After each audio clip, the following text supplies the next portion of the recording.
yake ndimo ulimokuwa uzima, na ule uzima ulikuwa nuru ya watu, nayo nuru yang'aa gizani, wala giza halikuiweza. Hapo unaweza kwenye giza ukaweka dhambi, kwenye giza unaweza kuweka magonjwa, kwenye giza unaweza kuweka umaskini, kwenye giza unaweza kuweka laana, kwenye giza unaweza kuweka kitu chochote cha giza ambacho kinawasibu wanadamu siku za leo kwenye ulimwengu tunaoishi. Hapa haliwezekani laana ya babu yako, ya baba yako, ya shangazi yako ikaweza kushindana na huo uzima uliomo ndani ya neno la Mungu ndani yako, sio nje yako.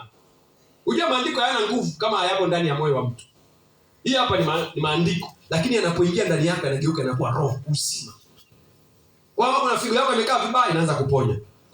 Kama sijui maini yako iliacha kufanya kazi, sijui bandama, sijui kiuno chako, sijui miguu, chochote kile, unatakiwa uanze kulikiri neno la Mungu kila siku mpaka uone matokeo. Yaani Mungu anaheshimu moyo wa imani.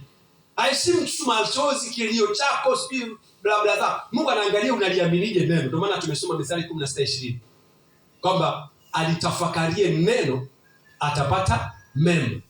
Anaheri mtu yule anayemwamini Bwana, katika jina la Yesu. Simama kwa miguu yako pale ulipo. I just want to pray for you this morning. Tutaishia hapa kwa leo. Na mimi tena kulicompile hili neno, tutaanza kulifanya kwa mtiririko mzuri kwa ajili ya utukufu wa jina la Bwana. Lakini jambo la kwanza, tumeongea kwa habari ya Mungu ametuita ili tumtumikie. Lakini hatuwezi kumtumikia Mungu, hatuwezi kumtumikia Mungu tu hivi hivi. Mungu hafanyi kazi na kila mtu. Mungu anafanya kazi pamoja na watu wanaompenda. Huwezi ukampenda Mungu alafu at the same time hulipendi neno lake. Huna muda na neno lake. Haiwezekani. Yaani wewe unamdanganya Mungu. Yesu anasema mkinipenda mtalishika neno langu. Kama unampenda kweli Yesu, utalishika neno lake. Bwana Yesu asifiwe sana. Mwambie Mungu, nisaidie, ondoa maneno mabaya. Kama ulikuwa unapenda vitu visivyo na maana kwenye maisha yako, badilisha kipaumbele chako. Anza kulipenda neno la Mungu. Biblia inasema atafakari kwenye kitabu kile cha Mithali sura ya 1, anasema bali sheria ya Bwana ndiyo impendezayo, nayo huitafakari mchana na usiku.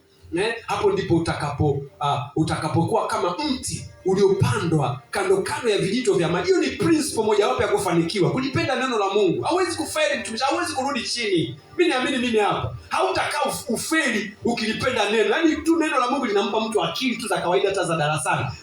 Unazipata kwa kusoma neno la Mungu.